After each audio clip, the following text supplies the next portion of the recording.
All right, the biggest predictor of your success in almost any area is one thing: persuasion, the ability to show people your perspective, and that's whether you want to make $1 million, whether you want to improve socially, you want a promotion at your job. So one of the things people ask me a lot is like to speak on my perspective on marketing, sales, persuasion.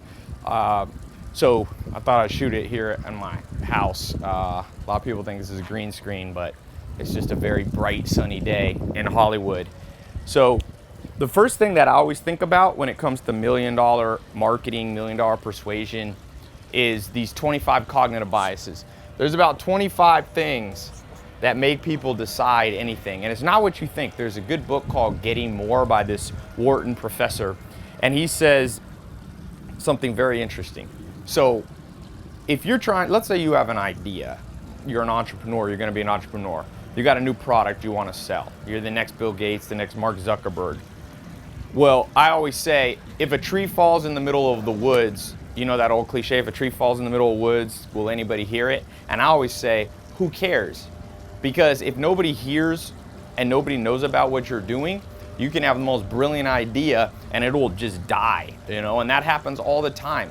A lot of the products that you see out there at the store or online aren't necessarily the best. Now, ideally, you can have a good quality product, a good quality service, and at the same time, be able to be good at marketing. And marketing, I don't even like the word marketing, it's really about persuasion. So there's these 25 biases. They're called the 25 cognitive biases. I'm going to list out a few and how you can use them today to improve your marketing. And if you're not an entrepreneur, you can still use this. You can use this to make people like you more. And I don't mean that in like a cheesy way, but let's say you need to network and meet a certain person who has access to something you need, whether it's your boss, whether it's, you're in the entertainment industry, you need to meet new people. It's the same principle. So this Wharton professor, Getting More, one of the interesting things he says is that 60% of what makes people decide anything, decide to listen to you. Let's just talk about, how to win friends and influence people. 60% is not what you think. It's what they think of you as a person. It's not even what you're saying. It's what they think of you as a person. Do they like you? People are fickle. If they don't like sometimes I get people saying, "Oh, Ty, if you're, this business dude, why aren't you dressed up super fancy for these talks?" I'm like, well, if you don't like it, that's okay. You don't have to listen. I understand, though, that it's a person thing. It's the basis of all persuasion. That's why most big businesses, most awesome things are built around some figurehead. You had a figurehead like Bill Gates, Steve Jobs for Apple, Zuckerberg. We all know these people's names and we associate. That, by the way, of the 25 scientifically proven cognitive biases, this is called the association bias, the liking bias. Now, what's the other 30%? Now, remember, what I just said is pretty crazy if you think about it, what this Wharton professor found. By the way, his book, Getting More, and his class at Wharton is the most sought after business class in the world. So the beauty of the internet is right now, I'm showing you the same things you would learn if you got a MBA at the Harvard, Wharton, all that. So internet's pretty crazy what you can get for free these days. I don't know if I'm gonna have time to do all 25, but let me give you some of these now. And for those of you who want more, I'll show you how you can. I'm gonna do a talk on all these. If you want to find out really in depth how to do this, I keep these videos a little bit short so that people don't. I know you got a lot to do. So the other 30% of what makes marketing and persuasion work, what makes you be able to influence people, win friends, the other 30% is the process you use. So like the order that you present things. This is the strategy part. And notice this, and I'm rounding the numbers. It's more like 57% or whatever. I'm just making it. 10% is what? This is crazy. That means if you have an idea for the next, Fitness Pal, now the next fitness app, for the next supplement, for the next restaurant, hotel concept, for doing real estate deals, what you're selling is a minor part of what makes people decide. And this has implications. This is the stuff you don't learn in high school, and most parents, our parents didn't know to teach us because they didn't know this ourselves. You got to learn this stuff. You want to make $1 million or maybe you don't care about money, you want to change the world, you know? You want to solve injustice, crime, poverty, homelessness, abuse. It all comes to your ability to persuade. And so if you're going in, see, most people do this completely opposite. They focus on the what they're selling. In fact, today a guy was texting me who wants me to invest in his app, and he's like, hey Ty, here's what my app's about, bum, bum, bum, bum, bum. But you know what? He hasn't sold me yet, because I'm an investor. People ask what I do. I'm an investor. He hasn't sold me yet on him as a person. He's got to do a better job. It's not just two of them. They got to do a better job showing me, if they want millions of bucks, they want me to invest money like that, I have to believe in them as a person. This is how our brain is set up. There's a professor I just interviewed named Joseph Ledoux, professor at NYU, and he talks about how we have these parts of our brain that are very primitive. So whenever you're selling and persuading people about your idea, whether it be investors or somebody you want to date, what do they think of you? What's the gut feeling they get? People operate on hunches, for good or bad. Now, the process with which so just think about this in like a dating context. What makes people want to go on a second date with you? Okay, number one is, are they attracted to you as a person? Number two is, how do you do the date? Like if your first date, you propose to them, you get down on one knee, they're gonna be scared off because you seem desperate, right? So the process with which you go through the dating, seduction, persuasion, whatever words you want to use. What you actually talk about, what the date actually is, whether you go to Chinese food or Italian food, that's not how people determine. Yet a lot of people fixate on the wrong things. Fixate on you as a person, the perception. There's a good book by Heidi Halvorson, and it talks about how basically how we perceive ourselves is only about 30% correlated, I think I have that right, with how other people see us. Meaning most of us are going through life with a blur. We're like seeing ourselves as whatever, this amazing person. We see ourselves as better looking than we are, or maybe worse than we are, right? We have self-esteem issues. You really have to be able to pinpoint and control, not in a manipulative way, but you have to be able to control the perception of the person that you're talking to. My neighbor decided to blow leaves while I'm talking. Anyway, so a couple other things. So these are the different biases. The main thing to take away, people are not that logical. And you may have heard this before, but I'm telling you, this has mind-blowing implications because you got to put it into practice.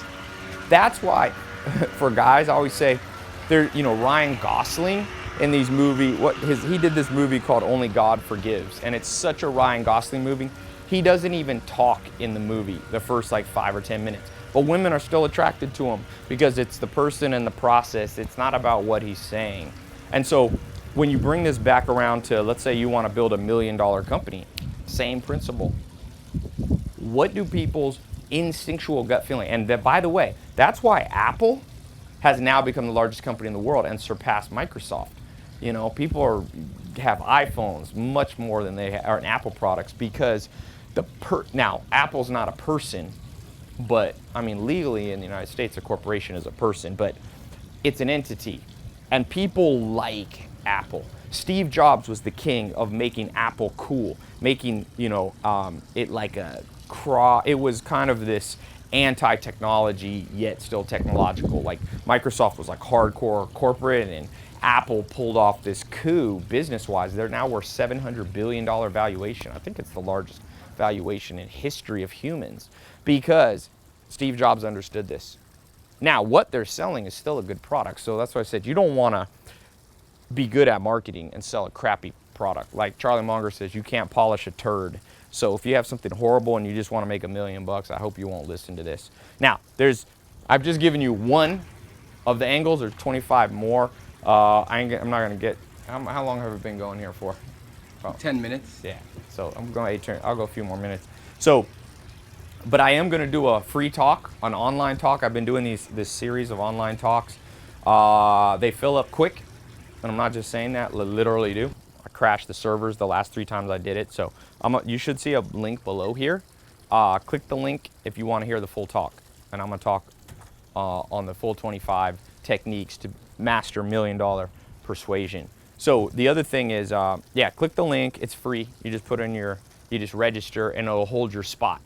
If you wait too long, I'm telling you, it fills up. Last time we had to not let a whole bunch of people on. So click the link. It's either above or below, wherever. Now, another one of these, okay?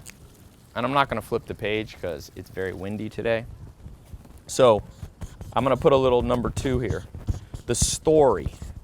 So if you study philosophy, real high level philosophy, there's all these concepts, whether they be, cosmological, whether it be epistemology, all these different kind of fancy words. Well, ontology is one of them.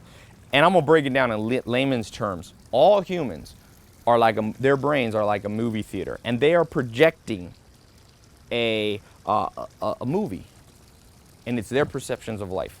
So here's one mistake you can make, and I've made this mistake. If you want to lose a lot of money real quick, I didn't understand this. I lost $28 million over a few years in lost revenue from not understanding what I'm about to tell you. And what it is that to move people and actually convince them is very difficult. In fact, most people that agree with you, when you think you're good at persuading, they already agreed with you before. Sometimes I get too big of a head and I get cocky and think I'm good at marketing, but what's really happening in large part for all of us is that you're finding the people who already kind of agree with you. And so if your idea is that you're gonna make such a good marketing angle that all the people that hate, imagine if Steve Jobs goes, everybody who hates cell phones, I'm gonna market my iPhone to them. Forget it. You must market to the story that's already in people's head, especially if you want to get the low-hanging fruit and make money relatively quickly. Now, there is a time when there's a book written about this called Crossing the Chasm, where you'll cross over and you'll be able to reach what's called the pragmatists, the conservatives. You do that later. At the beginning, to make your first $1 million company, you want to find the people that the story, the movie that's already playing on the screen of their brain is already aligned with what you do. And then all you have to do is show them how it's aligned. So the concept of persuasion a lot of times is you take somebody who's over here and you show them why they should be over here. But what you want to do is take the person that's already here and doesn't realize you're right next to them. So you use a little persuasion to be like, hey man, we're already right here together.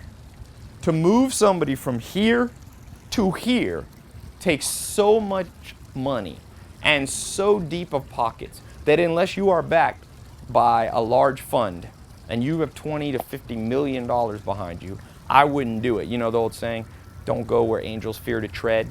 That's where angels fear to tread. That's where big companies fear to tread. By the way, the story, that's why brands are created, because brands create their own story and then they align people through the 25 cognitive biases into their story. So that's a more sophisticated way. I'll be talking about that in this talk. So click the link and if you want to get a little more sophisticated. But look, if you're watching this and I get people watching this at 18 years old, still teenagers, and they ask me, does this apply to me? I'm like, hell yeah. All good advice applies pretty much at all age ranges. I don't believe in age-specific advice. I mean, if there was a Mack truck about to hit you and you were 60, wouldn't you want the same advice as when you're 6 years old? Get the hell out of the way. If you found out there was a treasure chest buried in the back of your house, would you want different advice when you're 18, when you're 80? No, you want to get it as soon as you can. So I always tell people, today's the youngest day of the rest of your life, so you might as well start now. So whether you're learn to make any money, an employee, self-employed, young or old, male or female, learn this stuff. It has deep implications for not just your money situation and not just building businesses, but this has implications for your social life. It has implications, by the way, in persuading yourself. And so many people forget. The first person, a lot of people, the average person who goes to a gym, gets a membership, goes 2 times, and then never goes back. Why? They don't know how to persuade themselves. And if you know how to persuade yourself, that's called self-motivation, which is, Peter Drucker, the great Harvard, he's not a Harvard professor. Harvard prints his books. He says, what made Leonardo da Vinci great? What made, Michelangelo great? They had the ability to manage themselves. And I would add, they had the ability to persuade themselves. So nice silent sirens here in Hollywood. There's always something crazy down in Sunset Boulevard. So yeah, oh good, the sun, it's a warm day today. So yeah, I want to keep going through these. These are 2, there's 23 more. I'll never get through them in this little talk, but trust me, this is the stuff that people know me for, you know, marketing. You may have never heard of me until recently, or maybe you've known my stuff for a while, but now you're watching it, not because I'm so genius or anything like that, but because these marketing principles work.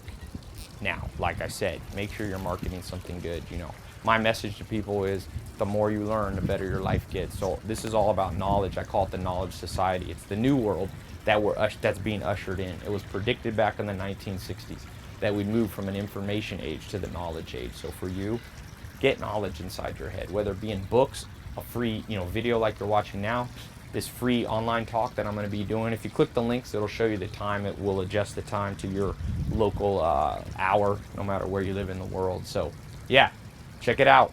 Learn. The more you learn, the more you earn. That's the advice from the richest man in the world to a 6-year-old kid. And that advice applies to me, even though I'm not 6 years old anymore. We'll be talking on the 25 biases. We're talking about the $1 million persuasion. We're talking about this person process, the what.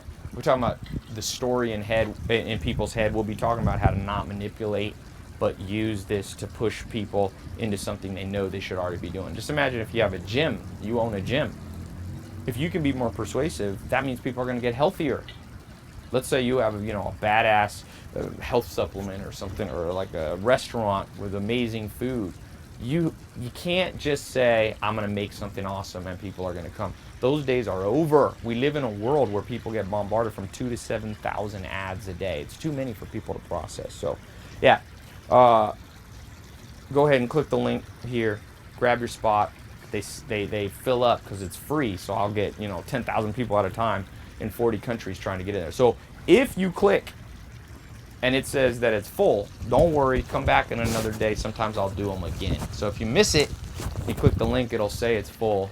Just bookmark the page and come back in a week or a month, and I'll be probably maybe do it again. I haven't done this one really too often, so grab your spot while you're seeing this, and also you can subscribe here, and I'll be talking about more of these. So these are 2 strategies for $1 million persuasion. They seem basic, but all the good stuff is basic yet very sophisticated. You know, it's basic to understand this. It's sophisticated to be able to put it in process on a large scale. I've been lucky enough to test these principles on over this year, I don't know, 200-300 million people. So I'm telling you from my own experience. I'm telling you from experience of people who are mentor me, who are much smarter and more experienced than me. So learn. Time to learn. Click the link, and I'll see you on the date and time that's translated to your local time, okay? Talk to you soon.